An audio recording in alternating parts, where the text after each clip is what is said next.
Welcome everybody to our latest LegalVision webinar looking at ACCC merger reforms, key takeaways for executives and legal counsel. My name is Stephen Burgess. I'm the Enterprise Account Executive here at LegalVision, and I'm really pleased today to introduce our expert host, Practice Leader Morgan Sheargold. Thanks, Stephen. Now, before we begin, just a couple of quick housekeeping items. You will receive all the slides and the recording in your email at the back of the webinar. Please submit any questions that pop up throughout in the Q&A box, and we'll answer them at the end. And after the webinar, you'll receive a feedback survey. If you could please fill that out with things that you liked, things to be improved, we'd be more than happy to take on all advice. Now, for joining the webinar, you are eligible for a free consultation with LegalVision. I speak day in, day out with in-house counsel teams, and I know that you guys are being told to do a lot more with a lot less, and that workload is not slowing down at all, unfortunately. So if you're interested to see how LegalVision can help your in-house team manage your business as usual legal work so you can focus on the more strategic matters, please provide those contact details in the survey at the end of this webinar, and we'll reach out shortly. Now, you would have just seen a poll pop up on your screen looking at which part of the ACCC's new merger reforms are you most concerned about. Morgan, I'm curious to see what you think the most voted answer will be. I think probably number one, and not just the impact on competition law, but probably generally on legal professionals and deal cycling more broadly. Interesting. I guess we'll find out. I'll pass over to you to run through the agenda of the call, and whilst Morgan's running through that, answer that survey, and I'll be with you guys at the back end of the webinar. Thanks so much, Stephen. And hi, everyone. It's great to have you all here. This is, as I'm sure you'll appreciate, a really important topic and, of course, a relatively new area that we're navigating, so it is really important. Here's the agenda. We'll be going through quite a bit of content today, so that will range from exactly why this new regime has come into place all the way to exactly what triggers the new regime and the mandatory requirements. Then, the more logistical, how do I submit a form and what ACCC can do in terms of looking at my merger. Can they reject it? Can they wholesale clear it? Or what types of conditions can they impose? So that will be the agenda for today. We'll have some Q&A at the end. I've got some great pre-submitted questions, but of course, feel free to submit some live and I'll do my best to get through all of them. So perhaps moving to the next slide, just to introduce, and I can see here that luckily I was correct. It is the impact on competition law and lawyers more broadly. So we'll certainly talk to that as part of this. But by way of introduction, and as I said, this is a really important topic because it is probably one of the more significant developments in the M&A landscape since, as I'm sure a lot of you will recall, the FIRB thresholds were reduced to 0 during COVID. And it's really important for not only legal professionals to understand what the obligations are, but of course, broader corporates more generally, and anyone really working in a deal or transaction setting. So to briefly summarise, the ACCC, the Australian Competition and Consumer Commission, has introduced a new mandatory notification system for M&A deals commencing on January 1, 2026. As of 1 July of this year, so only a couple of months ago, a voluntary opt-in notification process was put in place, and I'll talk to exactly what that entails shortly. So effectively, this new mandatory regime marks the end of the historical practice where the ACCC conducted more informal review, and there was some criticism around the ACCC effectively being somewhat toothless perhaps in that role and not necessarily having the full discretion to reject acquisitions. And we'll come to the rationale again shortly, but that is the fundamental principle of it. And I should mention before we start that, as with any new regulatory regime, as things evolve and as this process kicks off, I completely expect that there will be changes, and this may take the form of new exemptions, and sort of even more timing and process considerations, as there may well be a bottleneck in the number of applications that are flowing through to the ACCC. So moving to the next slide, and again, as I mentioned, it is important for all of us to understand the rationale that backs onto this so we can understand exactly how the process has been formulated. But firstly, it's really looking at enhancing competition oversight. So some stakeholders in the industry and regulatory bodies more broadly did in a way hold the view that the way it was historically conducted in terms of informal review did allow some potentially problematic mergers to go through without adequate scrutiny. And a really good example of this type of deal was in 2015, Woolworths acquired a large supermarket brand, a major competitor in New Zealand. And the ACCC did conduct an informal review, and this transaction was allowed to clear unconditionally and without any kind of condition. And there was a lot of criticism that that shouldn't have happened. And had there been formal financial and monetary thresholds in place, that type of merger may not have looked the same, or it would have been restructured. So secondly, we're also looking to align with international standards.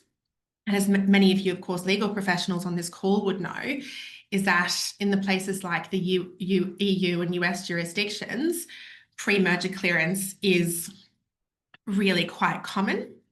Then finally, the review gap. So again, there was issues in the existing practice around as well, not everyone necessarily being on a level playing field. And then finally, there's just looking to have some predictability and certainty around exactly what this regime will entail. So moving to the next slide.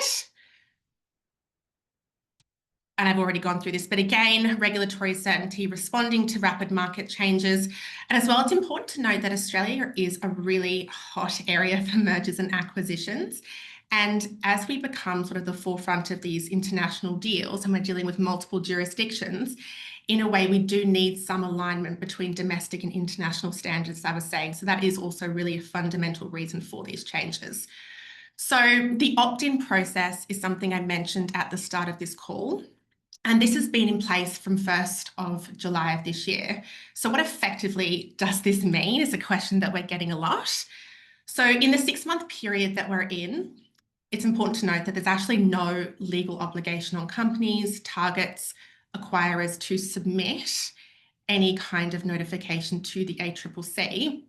Having said that, if a company, a target, or an acquirer either A, believes that a transaction it's working on or involved in that's due to complete post 1 January 2026 may trigger competition concerns. And this can really be, you know, of course, if the Woolworths of the world are subsuming a smaller business, or companies might be looking for general legal clarity and guidance from the ACCC, they can voluntarily opt in by submitting a merger notification form to the ACCC website. And you can find that by following the requisite links there. And what this means is ACCC will engage with the company, the target, or the acquirer, talk them through exactly what may be required post 1 January 2026, and then form a view as to whether that company needs to do anything or they need to go through the mandatory notification process. But as I say, this opt-in process is entirely discretionary. There's no penalties involved for failing to submit an application. It really is just something the ACCC is encouraging in terms of visibility and transparency for companies. So to the mandatory acquisition process and thresholds themselves, we'll move to the next slide. And there's a bunch of tests that are now attaching to what will be a notifiable acquisition or merger. And the first one I've got here on the slide is acquisitions resulting in large or larger corporate groups. And as you can see here, this test is twofold. So effectively, whether the acquirer or the target has a combined Australian revenue of at least 200 million, and either of the target has Australian revenue of at least 50 million, the global deal value is at least 250 million, or the cumulative Australian revenue from the target and any similar acquisition in the last 3 years is at least 50 million. Now, if these tests are all met with respect to a particular acquisition, then it will require mandatory notification. And then I'll move to the next slide, which is the second bucket of thresholds. And this is acquisitions by very large corporate groups. And when we talk about large corporate groups in this setting, we're really talking about, again, to use the same example, the Woolworths, the Coles, even potentially mining companies, any type of large company that operates in an industry where there may already be barriers to entry or difficulty with market penetration.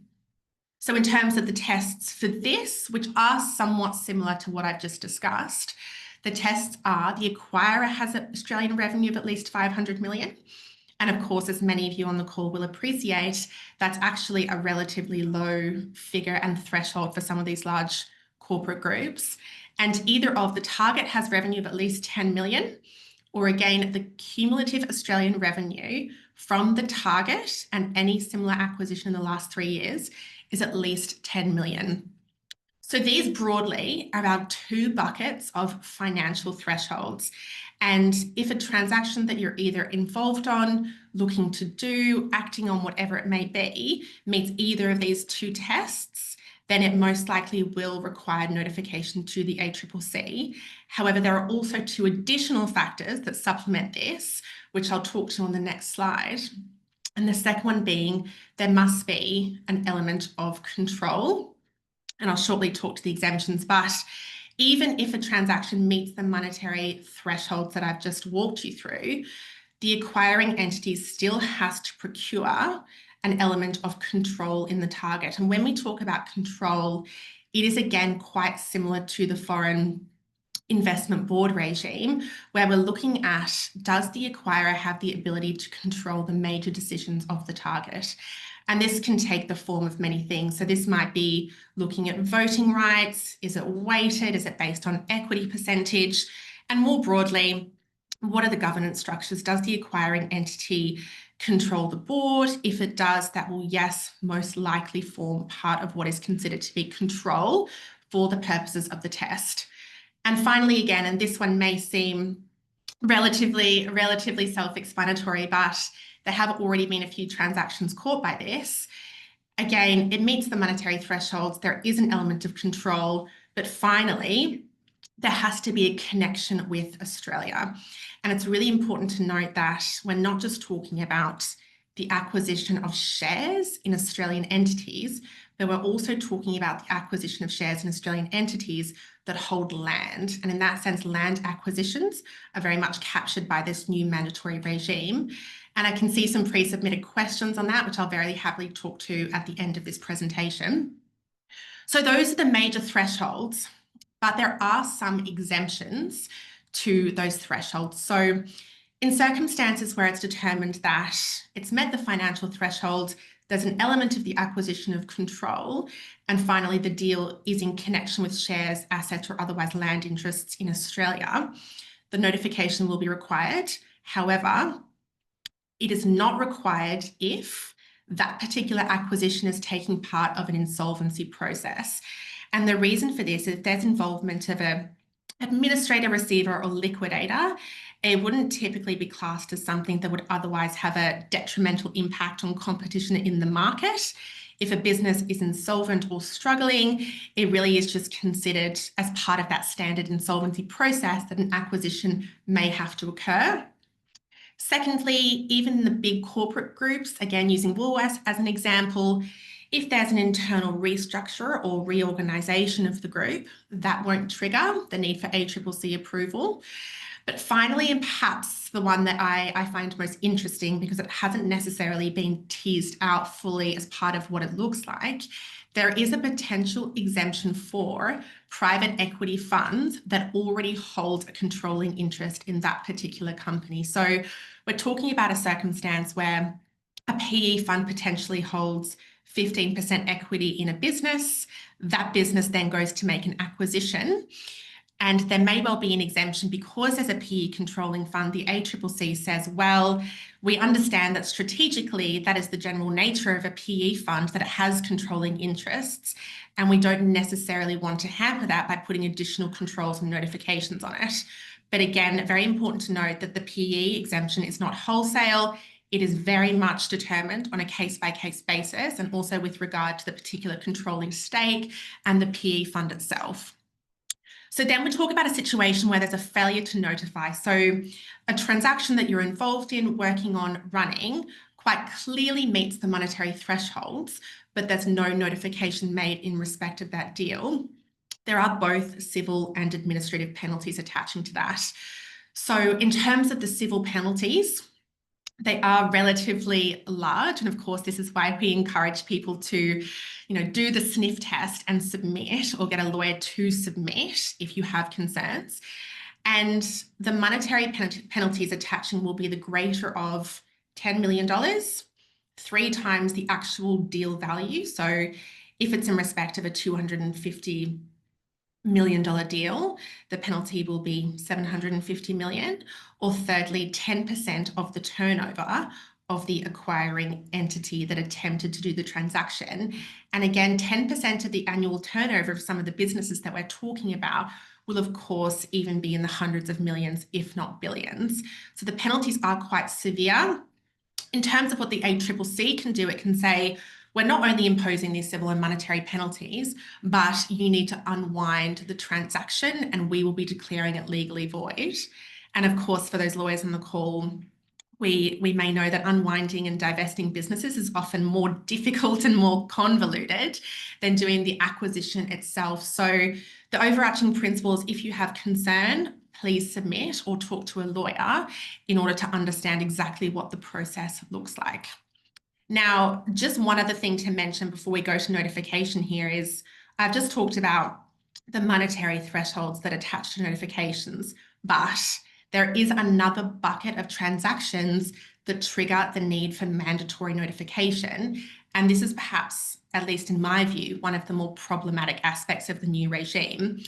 And it's any transaction, regardless of deal value, monetary value, acquire a target, whatever it may be, that has the ability to lessen competition in the market.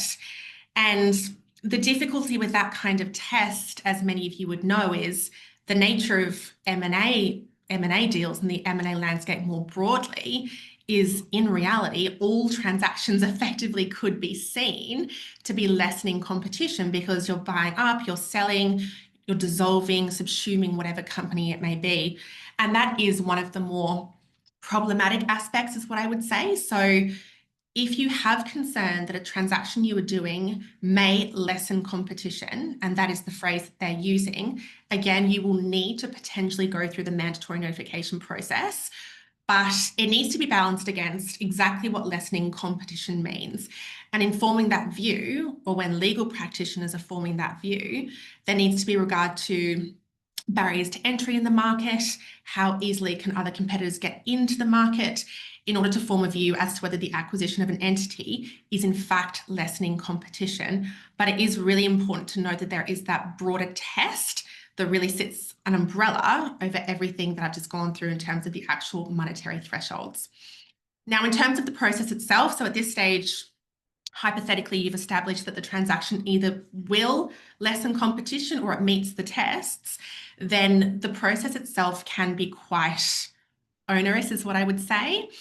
So first things first, if you form a view that it does meet one of those criteria, but you think, look, it does meet that criteria or it could lessen competition, but I really don't think it's so significant that the ACCC should have the ability to unwind the deal, you can in fact submit a waiver application for approximately $9,000 is the filing cost.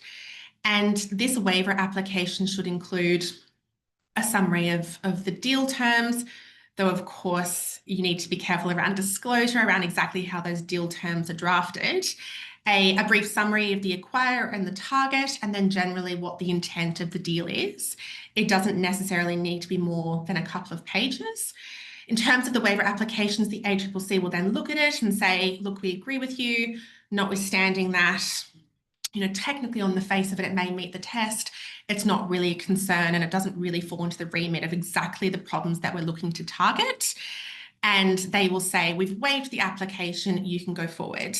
So that sounds fantastic in principle, of course.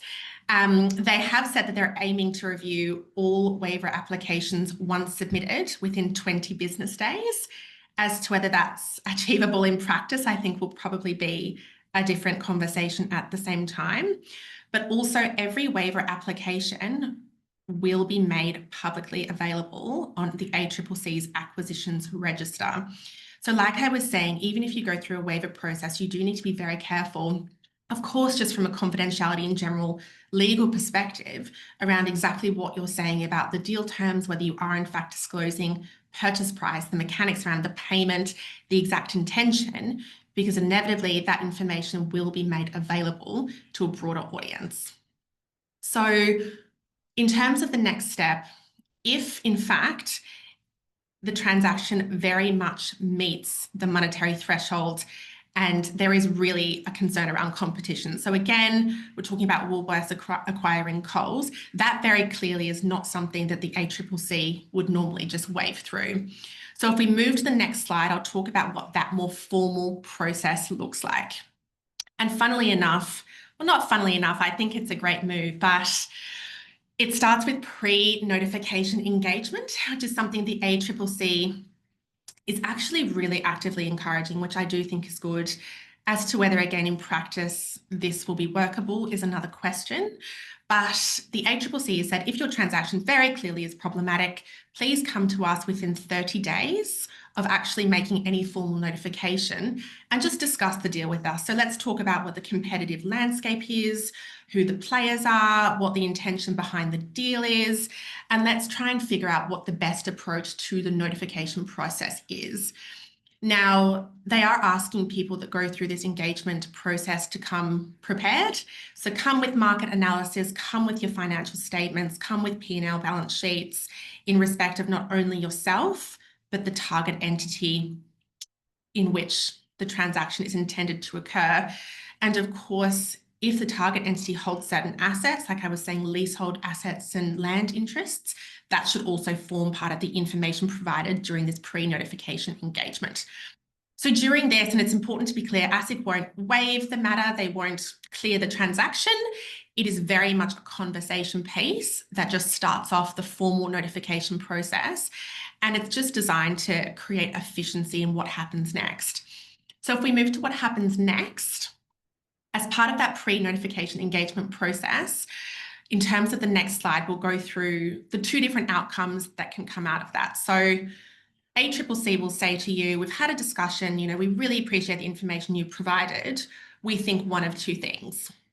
The first is, look, yes, your transaction does meet the monetary thresholds, but we're not particularly concerned that it will have a detrimental effect on competition in the market. And if that is the case, you will be required to submit a short form notification, which you can see on the top of the left-hand side of the screen. And the cost of submission of this form is approximately $56,000, which sounds like a lot in practice. I know, of course, as part of transactions, but inevitably, when we talk previously about the civil penalties attaching to failure to notify, it is really important that these submissions are made if there's a genuine concern around anti-competitive effects.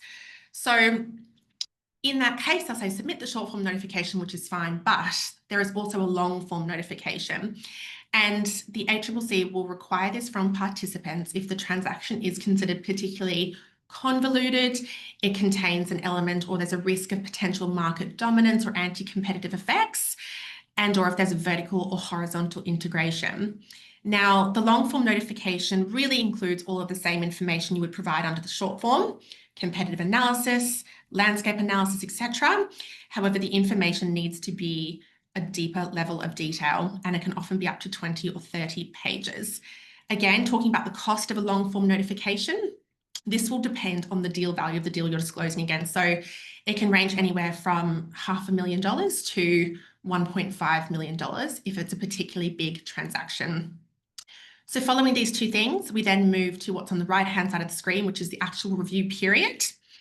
And the ACCC is talking about the review period in terms of phase 1 and phase 2. And phase 1 is 15 to 20 business days from initial submission of the notification. And the ACCC is saying that they're aiming to do 80% of reviews within phase 1. Now, again, look, I think there will be difficulty achieving those timeframes in practice, particularly as 1 January rolls around. I anticipate there will be quite a big rush to get things done early to get to the top of the queue, but hopefully that is something that can be worked through in practice as we find out more about this regime. But there is also phase 2. So with the complex mergers, the ACCC is saying, look, there's no possibility really to do this within or approve this within 15 to 20 business days. We require another 90 days, and they will take a view and form an opinion within that secondary 90 days. Now, In terms of next, there will be a merger register. So as I was saying earlier, in respect of the waivers, similarly, there will be a register for long form and short form notifications. And this is really to ensure transparency, but also to allow third parties to make submissions in respect of those particular notifications. So the ACCC is ensuring that they're getting adequate engagement and participation from industry participants.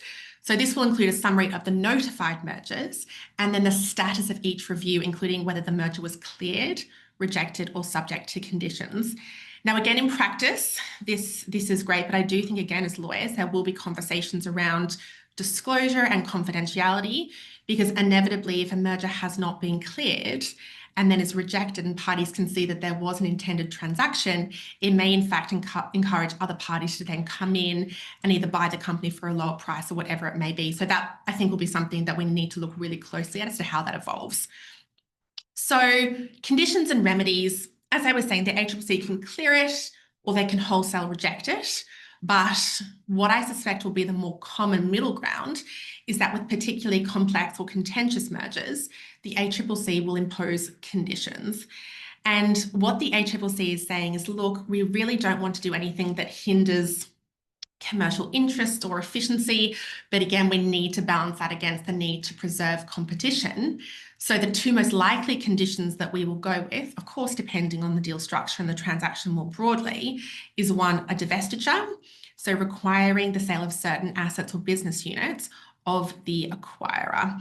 Now that, of course, in practice, again, is a very difficult condition, and it will need to be worked through quite carefully as to what the exact divestiture condition looks like. But again, that is something that can be imposed if it's particularly problematic. And secondly, and the other big one, is access obligations. So they may in fact mandate the merged entity to provide competitors with access to essential infrastructure. So we're talking about things like facilities, data, or even sort of telecommunication systems. Again, in practice, it will be really interesting to see how that plays out. And I suspect there may be difficulty in granting that type of access and mandating it, but we will see as time moves on, of course. Now, finally, and this sits quite distinct from exemptions, but there is a public benefit consideration piece to this too. So companies can actually apply for a public benefit defence if they suspect that the net public benefit of the merger or acquisition that they're undertaking is in fact beneficial to the community. And this might be saying, look, what we're doing actually increases access of people rurally to telecommunications networks. That's why we're doing it. And for that reason, we should be exempt. And that is something the ACCC will also consider. So finally, in terms of monitoring and enforcement following the imposition of conditions, and this is a really, really important piece to be quite clear about. When conditions are imposed, the ACCC can continue to monitor the activity of the company and of the transaction more broadly. So that includes reviewing compliance, going into the company and conducting, checks of the information of the data, conducting further market surveys, and then talking to stakeholders broadly in the industry, even post-approval of conditional merger, as to what they effectively think of the deal and whether they're happy that it went ahead. Now, in terms of enforcement, and this, in my view, is also a potentially problematic aspect of the regime, even where the ACCC has approved a merger with conditions, if they determine that things aren't working out the way that they intended, and there has been a substantial lessening of competition, they can still reverse the transaction. Now, of course, again, this is something that will be difficult in practice in circumstances where a transaction has been executed and completed in accordance with transaction documentation. It's then being conditionally approved, but the ACCC still reserves the right to unwind the deal. Look, I think in practice, again, that will be something that doesn't happen particularly often, but it's important to note the ACCC does have the ability to do so. Now, I might just touch on really briefly on the legals before I pass back to Stephen and we answer questions, and I can see a great one that's come through. But what does this mean for lawyers and drafting of documentation? Despite the regime itself being relatively complex, All it means for us lawyers is we're including a new condition precedent in documentations that the deal remains conditional on and subject to ACCC approval. So it would operate very much like we would have the standard other FIRB and regulatory conditions precedent, and that will be the way to manage it. The difficulty and the obvious corollary of having new conditions precedent in documentation is simply a timing one. So I do think it will slow down M&A activity, at least at the beginning. I, of course, hope that it doesn't stifle M&A activity, but as legal professionals, we will continue to act on the basis that we did previously, making sure documentation is drafted to cater for this and getting in any notifications as soon as possible in terms of the deal, and ideally before even due diligence and perhaps in parallel with term sheets and heads of agreement. But that is what it will look like from the practicing point of view. So that brings us to the end. I know it's a lot of content and it's a really interesting new topic. I will pass back to Stephen for some more housekeeping, and then I've got some great questions, so I'll happily go through each of those. Yeah, thank you for that, Morgan, and a fantastic webinar at that. It's really interesting to learn over these new changes and what it means in the business landscape. If everyone in the crowd is interested in downloading our fact sheet on ACCC merger reforms, what you need to know, you can either access that in the resources tab or by scanning the QR code on screen.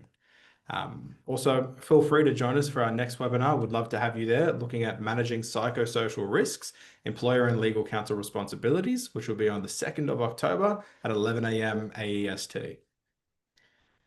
Now, we'll get to your questions shortly, and whilst you send them through and Morgan looks through them, I want to give a quick word on LegalVision's desk extension. So working with in-house counsel and GCs consistently, I know really well that you're under constant pressure to do so much more with so much less, trying to balance your strategic input within the business while also managing all of your business as usual legal needs within tight budgets and an even tougher labor market. The idea of the desk extension service is to handle all of your business as usual legal needs from an outsourced perspective, so you and your teams in-house can focus on the strategic matters that are going to drive business growth and get the business to the place that you want it to be. Our lawyers embed themselves within your business so we can act as a seamless, true extension of your bench depth and provide you that legal support consistently when and where you need it with no caps on usage. If you're interested in learning a little bit more about the desk extension model and how it can potentially help with any shortfalls within your teams in-house, please feel free to reach out and share your details in the survey at the end of this webinar. I'll reach out off the back of that and we can organize a time that suits better. Now I'll pass over to Morgan to answer any questions. Thanks so much, Stephen. And I confess I've got some great ones, which I always love. So I'll go through a couple of the pre-approved questions and then turn to the live. But the first question is, what do legal practitioners believe will be the effect on M&A activity more generally? And it's a really, really good question. And it's something that I don't know any of us have the answer to at this point in time. But at least from my view and someone that's been practicing in this area for quite some time, I think certainly it will slow down transactions for deals that may have previously taken 6 months. We will be looking at a longer time period. Now, what I really don't hope happens is that slowing deals down is commensurate with stifling deals. I don't think that will be the case, but I do think there will be teething issues in terms of how the process works. And those teething issues will just be commensurate with deal traction slowing down. As I was saying earlier, in terms of documentation, there is only so much we can do as lawyers. And of course, the point is, if you have concern, get in early in terms of notifications. And that's something we do here. And it is fantastic because not a lot of people are too engaged with the ACCC regime in terms of lawyers right now. We are all still learning, but it will slow, but I'm very hopeful that it won't stifle, is the answer.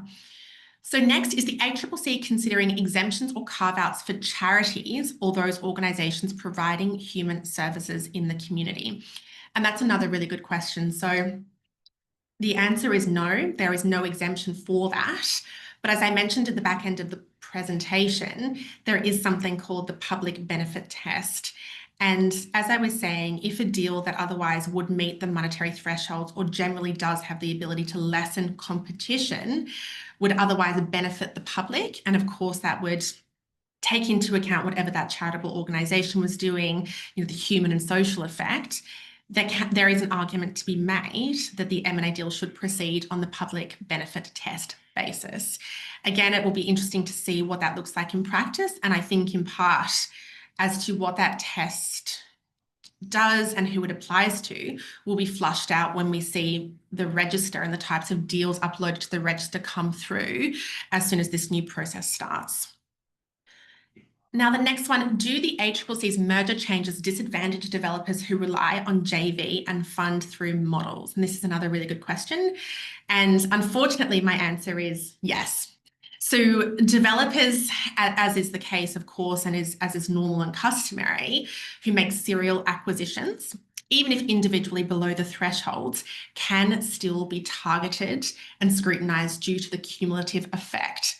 And the way that the ACCC is looking at this is saying, well, we've got one acquisition here that, look, it doesn't necessarily meet the monetary threshold, but do we have a situation where it could become a creeping or a serial acquisition? And when we talk about creeping acquisitions, we're talking about getting more and more over time, little by little, staying below the threshold, but something that cumulatively, again, does have the ability to affect the market. And the same with serial acquisitions. So this, again, as the name would suggest, would mean 5 or 6 serial acquisitions in a row that are all relatively big. They're not as small as the creeping acquisition, all fall below the threshold. There will be, again, scrutiny as to whether that serial acquisition process is, in fact, needs to form part of the mandatory notification process. But look, again, it will depend on deal specifics, but I would strongly encourage developers to engage with the ACCC early as part of the pre-notification engagement process, and really to seek legal clarity from the regulator itself. And also it just helps to avoid and minimise unnecessary delays during the process. So I might go to one of the online questions, which is, I think, a really interesting one, and as a lawyer, perhaps my major concern with the new regime. And you can see it on the screen here, but for waiver notifications being made publicly available, to what extent will the target entity be identified in detail? And this is a fantastic question. And the answer is it depends, which I know isn't particularly helpful, but that is the state of affairs. So with a waiver notification, when it is submitted to the ACCC, as it stands and as the guidance currently stands, both the target entity and the acquirer need to be identified and named. Now, I completely agree that that creates a situation where it may then be the case that another potential acquirer looks at the register and says, I didn't realise target X was interested in an acquisition. I would actually like to be a part of that and to think about that, particularly if the waiver is knocked back. Now, there are circumstances in which, as part of that waiver application, whoever is submitting it, the company or whoever it is, says, this information needs to be redacted for XYZ reason, and the ACCC will be considering that on a case-by-case basis. And I think it is really important, as you've said here in this live question, from a deal viability standpoint, because it does have the ability to negatively impact that. I completely agree. But I would strongly suggest in the first instance that that argument for reduction is made. And again, on the basis of that very viability argument, and the ACCC has said they're looking actively for feedback from people going through the process as to what's working well and what's not working well. And they're very open to ongoing consultations. My strong suspicion is this will be the major thing that does get changed, and it will end up being a case where automatically the parties to a deal are scratched before being made publicly available. But it will be very interesting, and I'm equally keen to see how that evolves. Now, going back again to a couple of the pre-submitted questions, the additional costs from the process. So I spoke to that briefly earlier, but just to quickly summarise, that the waiver application sits at approximately $8,300. The short form notification sits at around $56,000. And the long form notification for the more contentious or complex mergers will be based on a multiple of deal value. So there are floors and there's a maximum, but it could be anywhere between, I believe it's $475,000 to $1.595 million. And that, of course, sits outside, unfortunately, in a way, of the actual deal costs of getting lawyers and of course the resourcing to do the application itself. So that is just exclusively with respect to filing fees. Now, next question. Does the ACCC regime apply to office leases entered into by a company? And if so, what is the relevant test? So this is another really interesting question, and the applicability of this new regime to land and leasehold interests will be very interesting to see how that works in practice. But the answer is yes. So if the acquisition, of a leasehold interest meets those specific monetary thresholds, and again results in the acquirer obtaining control, then it will form or trigger the mandatory notification requirement. Now, again, that's a little bit interesting in practice, because even if a target entity does hold a leasehold interest, there's an argument that can be made around what percentage of the overall target is that leasehold interest. How important is it? Is it the value proposition entirely? Or is it really just, look, the target just happens to have a leasehold interest that isn't central to its operations?